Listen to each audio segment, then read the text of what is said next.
हर दिन लाखों भारतीय सड़कों पर सफर करते हैं, काम पर जाने के लिए, स्कूल जाने के लिए और अपने परिवारों का सहारा बनने के लिए। लेकिन एक सड़क दुर्घटना सब कुछ बदल सकती है। इन क्षणों में सबसे अहम है कि घायल तक चिकित्सा सहायता कितनी जल्दी पहुंचती है। डॉक्टर दुर्घटना के बाद के पहले 1 घंटे को गोल्डन आवर कहते हैं। इस 1 घंटे के भीतर समय पर इलाज जीवन बचा सकता है। फिर भी कई परिवारों को देरी का सामना करना पड़ता है। पैसे की व्यवस्था करना और प्रक्रियाओं को समझना। पैसों की कमी के कारण इलाज में देरी या इलाज के इनकार से किसी की जान नहीं जानी चाहिए। इसी समस्या के समाधान के लिए भारत सरकार ने सड़क परिवहन और राजमार्ग मंत्रालय के माध्यम से एक ऐतिहासिक पहल शुरू की है, पीएम राहत योजना, PM road accident victim hospitalisation and assured treatment योजना। ये स्पष्ट रूप से प्रधानमंत्री श्री नरेंद्र मोदी जी की दूरदृष्टि की पहल को दर्शाता है। ये योजना माननीय प्रधानमंत्री जी की सेवाभावी और कार्यशील नेतृत्व शैली का प्रतीक है, जो देशवासियों के लिए एक बड़ी राहत बनकर उभरती है और असंख्य लोगों को नया जीवन दान देने का संकल्प लेकर आगे बढ़ती है। इस योजना का उद्देश्य सड़क दुर्घटनाओं में होने वाली जनहानि को कम करना है। तुरंत इलाज, बिना किसी अग्रिम भुगतान के और इलाज से इनकार नहीं। इस योजना के तहत मोटर वाहन दुर्घटना में घायल कोई भी व्यक्ति बिना कोई पैसा दिए इलाज प्राप्त कर सकता है। इस योजना में 7 दिनों तक 1.5 लाख रुपए तक का इलाज कवर किया जाता है। ये योजना सभी सड़क उपयोगकर्ताओं को कवर करती है, पैदल यात्री, वाहन चालक और सवार, जो किसी भी श्रेणी की सड़क पर मोटर वाहन दुर्घटना में शामिल होते हैं। दुर्घटना की स्थिति में कोई भी व्यक्ति 112 पर कॉल कर सकता है। पीड़ित को निकटतम नामित अस्पताल या आयुष्मान भारत योजना के अंतर्गत सूचीबद्ध किसी भी अस्पताल तक पहुंचने में मार्गदर्शन दिया जाता है और आवश्यकता होने पर एम्बुलेंस भेजी जाती है। जैसे ही पीड़ित अस्पताल पहुंचता है, इलाज तुरंत शुरू कर दिया जाता है। मरीज या उसके परिवार से कोई भुगतान नहीं मांगा जाता। देश भर के सरकारी और निजी दोनों अस्पताल पीड़ितों को इलाज प्रदान करने के लिए पात्र हैं। यदि निकटतम अस्पताल नामित नहीं भी है, तो भी वहां निशुल्क आपातकालीन स्थिरीकरण उपचार दिया जाता है। जब डॉक्टर जीवन बचाने पर ध्यान केंद्रित करते हैं, तब डिजिटल प्रणालियां पृष्ठभूमि में शांतिपूर्वक काम करती रहती हैं। पुलिस ईडार पोर्टल पर यह पुष्टि करती है कि ये घटना एक मोटर वाहन दुर्घटना है। ये पुष्टि डिजिटल रूप से होती है और इलाज में कोई देरी नहीं करती। गैर जीवन घातक मामलों में पुलिस द्वारा ईडार पर पुष्टि 24 घंटे के भीतर आवश्यक होती है। जीवन घातक मामलों में ये समय सीमा 48 घंटे तक होती है। अस्पताल एक रोगी उपचार आईडी बनाता है और TMS 2.0 पोर्टल पर दावा दर्ज करता है।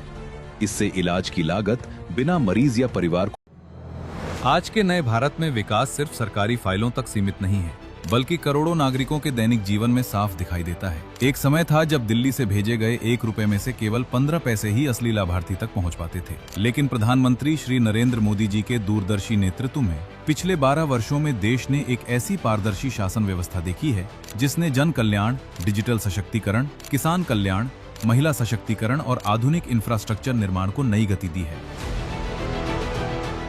आइए मोदी सरकार के नेतृत्व में हासिल की गई A से Z तक की प्रमुख उपलब्धियों को विस्तार से समझते हैं।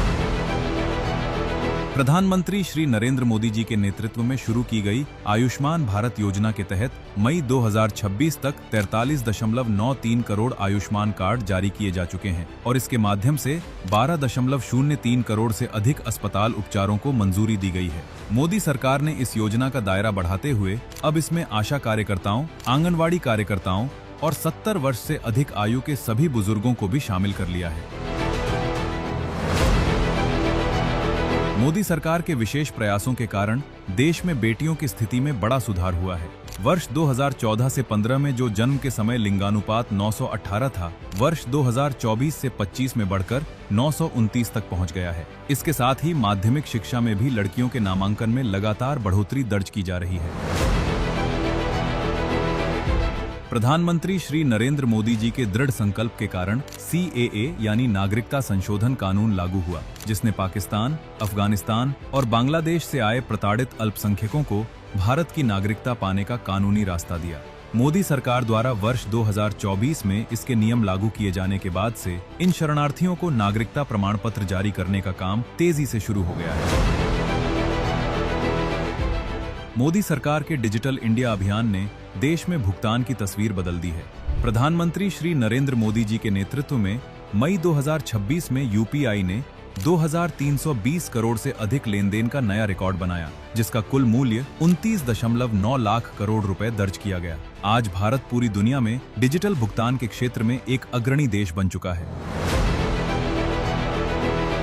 किसानों को उनकी उपज का सही मूल्य दिलाने के लिए मोदी सरकार ने ई-नाम प्लेटफॉर्म की शुरुआत की। प्रधानमंत्री श्री नरेंद्र मोदी जी के इस प्रयास से दिसंबर 2025 तक 1.79 करोड़ किसान, 2.72 लाख व्यापारी और 4,698 एफपीओ जुड़ चुके हैं। मोदी सरकार ने देश की 1,656 मंडियों को इस डिजिटल नेटवर्क से जोड़कर किसानों की पहुंच बड़े बाजारों तक आसान बनाई है।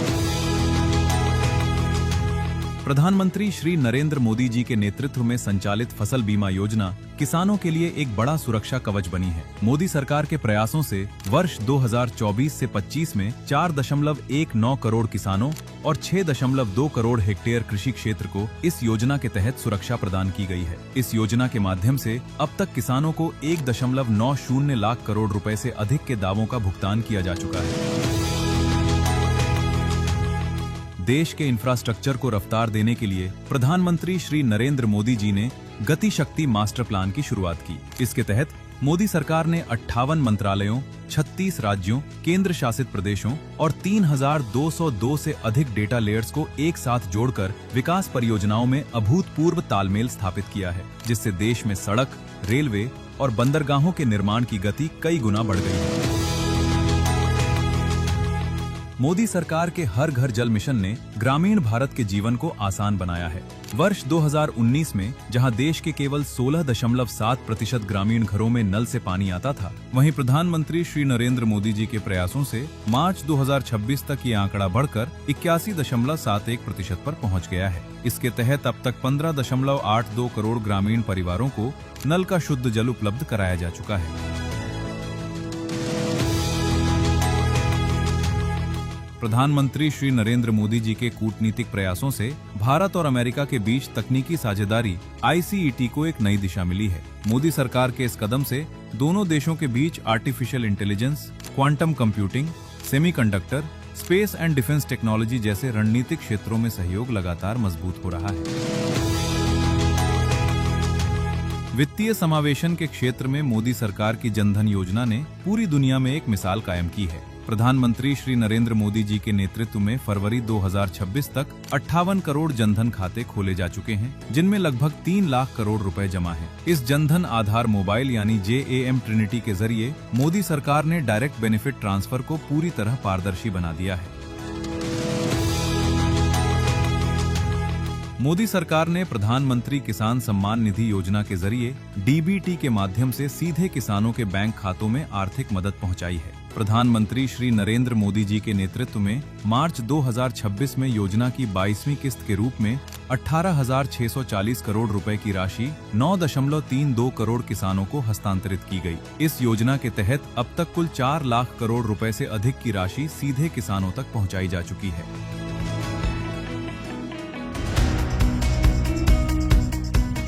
श्री नरेंद्र मोदी जी के नेतृत्व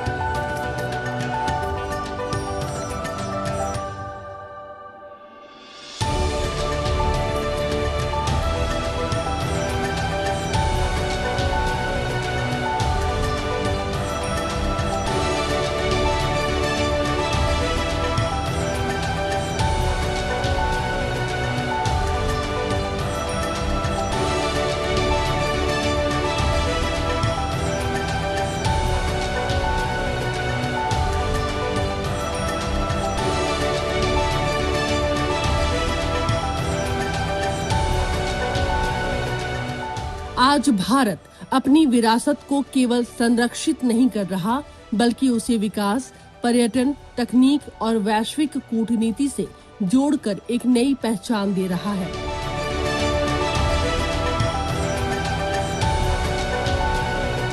भारत की सांस्कृतिक विरासत केवल अतीत की धरोहर नहीं बल्कि राष्ट्रीय पहचान का आधार है। इसी सोच के साथ भारतीय पुरातत्व सर्वेक्षण यानी कि ASI को मजबूत किया गया। आज देश में 3000 से ज्यादा केंद्रीय संरक्षित स्मारक हैं। इनके संरक्षण और रखरखाव के लिए 2024-25 में लगभग 374 करोड़ रुपए से ज्यादा खर्च हुए। इसके साथ ही राष्ट्रीय स्मारक एवं पुरावशेष मिशन के माध्यम से देश भर के स्मारक और पुरावशेष का व्यापक दस्तावेजीकरण भी किया गया। मार्च 2026 तक 1 लाख से ज्यादा स्मारक और 17 लाख से ज्यादा पुरावशेष का रिकॉर्ड तैयार किया जा चुका है। यह केवल संरक्षण नहीं था, यह भारत की सांस्कृतिक स्मृति को भविष्य के लिए सुरक्षित करने का प्रयास था।